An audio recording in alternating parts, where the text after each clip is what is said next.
नमस्कार। आज हम ऐतिहासिक सम्राट हर्षवर्धन के आश्रित सभा पंडित गद्य काव्य रचयिता महाकवि बाण भट्ट का जीवन परिचय प्रस्तुत कर रहे हैं।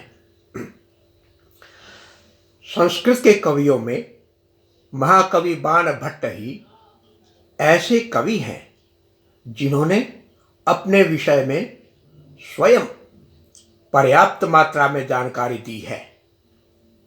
ये सम्राट हर्षवर्धन के आश्रित कवि थे, जिसने 606 ईस्वी से 648 ईस्वी तक राज्य किया।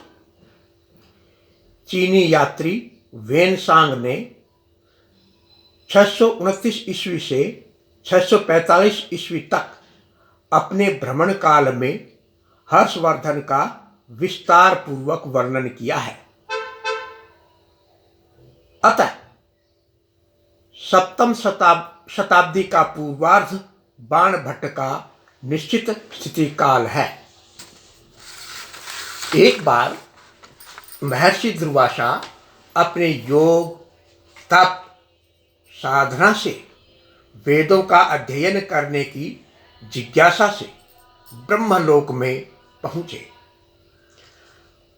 वहां अन्य ऋषियों के साथ वेद मंत्रों का उच्चारण करते हुए दुर्वासा से स्वर भंग हो गया।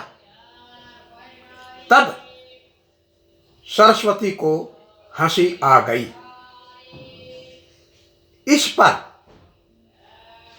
क्रोधी स्वभाव वाले दुर्वासा ने सरस्वती को पृथ्वी पर जाने का शाप दिया।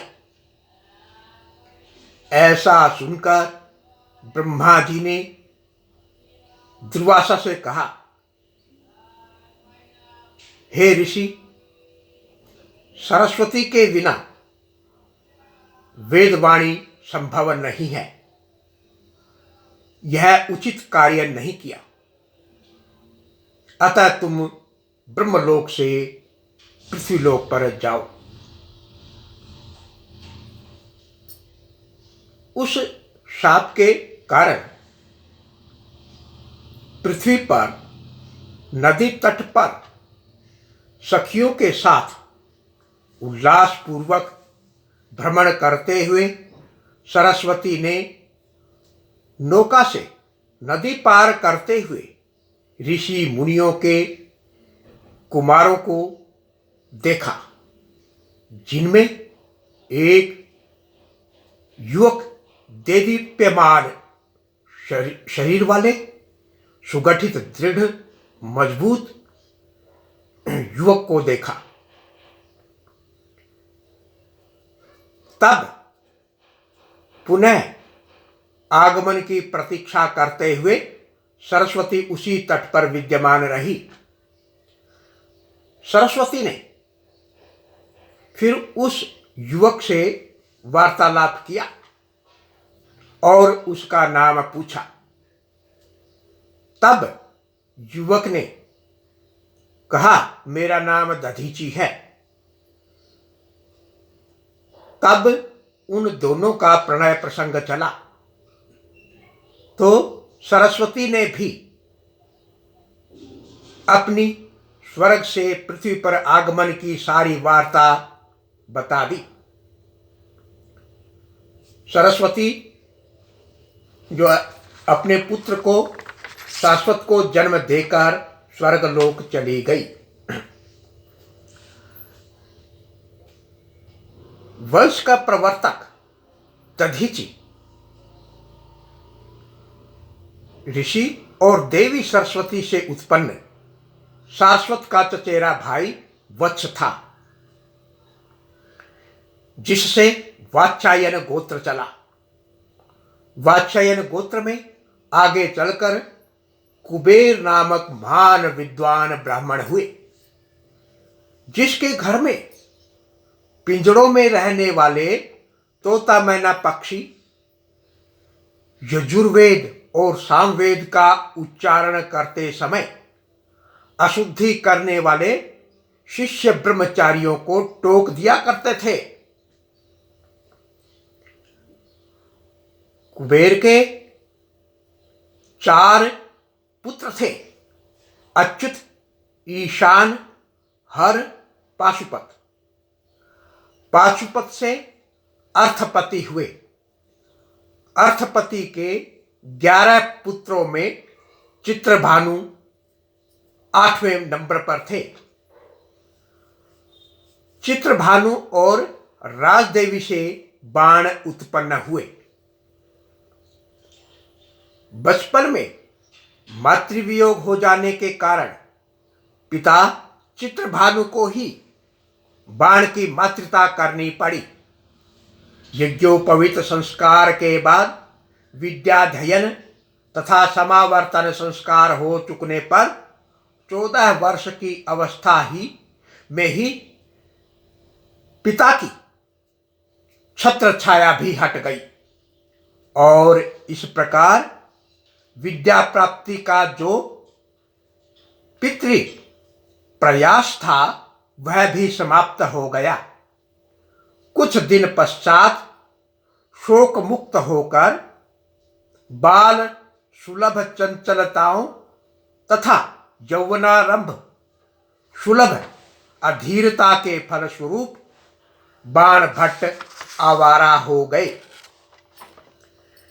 पिता द्वारा छोड़ी गई अपार धनराशि और विभिन्न कलाओं में निपुण मित्रों व अपने भाइयों के साथ मिल जाने से बाण देश देशांतर भ्रमण करने निकल पड़े। मन की चंचलता के कारण कहीं कहीं उपहास का पात्र भी बनना पड़ा, किंतु इस भ्रमण से बाण के व्यक्तित्व में निखार आया। अनेक गुरुकुलों में रहकर विद्याध्ययन, अनेक राजकुलों को देखकर व्यवहार ज्ञान, अनेक गोष्ठियों में सम्मिलित होकर वार्तालाप नैपुण्य तथा विद्वानों के संपर्क में रहकर स्वभाव गांभीर्य आदि गुण प्राप्त करके बाण भट्ट अपने वंश के अनुरूप विद्वत स्वभाव को प्राप्त करके अपने पूर्वजों की नगरी प्रीतिकूट लौट आए। एक बार ग्रीष्म ऋतु की दोपहर में बाण भोजन करके विश्राम कर ही रहे थे कि हर्षवर्धन के चचेरे भाई कृष्ण के दूत ने आकर कहा कि तुम्हारे विरुद्ध किसी ने राजा के कान भर दिए, अतः तुम्हें राज दरबार में आकर राजा से मिलना चाहिए। तब बाण हर्षवर्धन की राजधानी स्थानविश्वर, वर्तमान में थानेसर, कुरुक्षेत्र, हरियाणा में, हर्षवर्धन के पास पहुंचे। पहले तो सम्राट ने समक्ष उपस्थित बाण की उपेक्षा की। इतना ही नहीं, मालव कुमार की ओर मुख करके कहा, महानयम भुजंगः, अर्थात यह बड़ा धूर्त है। किंतु जब बाण ने दार परिग्रह राग अभ्यागारिकोस्मि का में भुजंगता कहना और अपनी उच्च विद्याभ्यास, वंश परंपरा आदि का परिचय दिया और कहा, बड़े लोगों को दूसरों के बहकावे में आकर अपने अनुभव के आधार पर किसी के प्रति अपने विचार बनाने का अनुरोध किया। इस बात से हर्ष प्रसन्न हो गए। बाण के व्यवहार और चरित्र पर प्रसन्न होकर अपना कृपा पात्र बनाकर सभा पंडित बना दिया और बाद में काव्य गुणों से प्रभावित होकर वश्यवाणी कवि चक्रवर्ती की उपाधि से विभूषित किया। बाण ने छोटे चचेरे भाई श्यामल के आग्रह पर हर्षचरितम की रचना की। एक जनश्रुति के आधार पर मयूर कवि, जो हर्षवर्धन के सभा कवि थे, वे बाण के ससुर थे। ये एक बार बहुत सवेरे अपनी पुत्री से मिलने आई। तब बाण पत्नी के मान को दूर करने के लिए कह रहे थे यथा गत प्राया रात्रि कृशतनुषशीर्यत इव प्रदीपोऽयं निद्रा वशमुपगतो घूर्णत इव प्रणामान्तो मानस्त्यजसि न तथापि क्रुधमहो।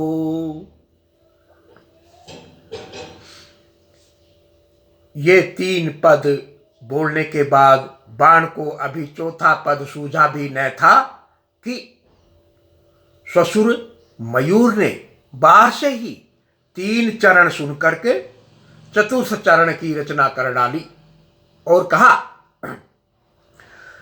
कुच प्रत्याशक्त्या हृदयमपि ते चंडी कठिनम। ऐसा सुनते ही क्रोधित हुए बाण ने मयूर भट्ट को कोढ़ी होने का श्राप दे दिया। तब मयूर ने भी बाण को श्राप दिया। शाप मुक्ति हेतु मयूर ने मयूर शतक अथवा सूर्य शतक की रचना कर डाली। तब बाण ने भी शाप मुक्ति हेतु चंडी शतक की रचना की। हर्ष की रचनाएं प्रसिद्ध रचनाएं बता रहे हैं। हर्ष चरितम, कादंबरी, चंडी शतकम, मुकुट ताड़ितम, पार्वती परिणय। बाण भट्ट की प्रथम कृति हर्ष चरितम आख्यायिका ऐतिहासिक विषय पर लिखा गया प्रथम गद्य काव्य है। यह 8 उच्छ्वासों में विभक्त है। प्रथम उच्छ्वास में बाण ने अपना जीवन परिचय दिया है। द्वितीय में सम्राट हर्ष से भेंट आदि का वर्णन किया गया है। तृतीय उच्छ्वास में हर्ष के चरित्र का वर्णन और स्थानेश्वर, वर्तमान में थानेसर, कुरुक्षेत्र, हरियाणा का वर्णन किया है। चतुर्थ उच्छ्वास में राजपुत्रों, राजपुत्री का जन्मोत्सव आदि का वर्णन है। पंचम उच्छ्वास में हर्ष को अंतिम संदेश देकर राजा का महाप्रयाण वर्णित है। षष्ठोल्लास में राज्यवर्धन के लौटने पर पिता की मृत्यु, गोड़ाधिप द्वारा छल पूर्वक राज्यवर्धन की हत्या आदि का वर्णन है। सप्तम में बहन राज्यश्री को खोजने का वर्णन है। अष्टम उच्छ्वास में बहन राज्यश्री के साथ हर्षवर्धन का कटक, ओडिशा में लौटना वर्णित है। यह कटक ही राज्यश्री की राजधानी थी। इस प्रकार यह प्रथम ऐतिहासिक गद्य के रूप में संस्कृत साहित्य को अलंकृत कर रही है। कादंबरी की कथा वस्तु के अंतर्गत कादंबरी एवं चंद्रापीड़, महाश्वेता एवं पुंडरीक के 3 जन्मों तक चलने वाली प्रेम कथा का वर्णन है। यह काल्पनिक कथा है। यह संस्कृत साहित्य ही नहीं अपितु विश्व साहित्य की अनुपम उत्कृष्टतम कृति है। इसे बाण पूरा न कर सके। कथा की पूर्ति के लिए अपने दोनों पुत्रों को बुलाया और आवास के बाहर सूखे पेड़ की ओर इंगित करके पूछा, यह क्या है? तब एक पुत्र ने उत्तर दिया, शुष्को वृक्षस्तिष्ठति अग्रे। तथा दूसरे ने कहा, नीरस तरोरिह विलसति पुरतः। तब दूसरे पुत्र की कोमल कांत पदावली से आह्लादित होकर उसे ही अपनी अधूरी कृति पूरी करने का आदेश दिया। इस पुत्र का नाम हस्तलिखित प्रतियों में पुलिन भट्ट मिलता है और किसी हस्तलिखित प्रति में पुलिंद भट्ट मिलता है। तथापि इस पुत्र ने ही उनका कार्य पूर्ण किया। पुत्र को आदेश देकर बाण भट्ट पंचत्व को प्राप्त हुए। बाण के विषय में अनेक गद्यकारों ने अनेक उक्तियां कही हैं, क्योंकि दंडी सुबंधु के बाद बाण ही ऐसे गद्यकार थे, परंतु इन तीनों में भी बाण सर्वोपरि हैं। अतः कहा है, कादंबरी रस ज्ञानाम आहारोपी ने रोचते, बाणोच्छिष्टम जगत सर्वम।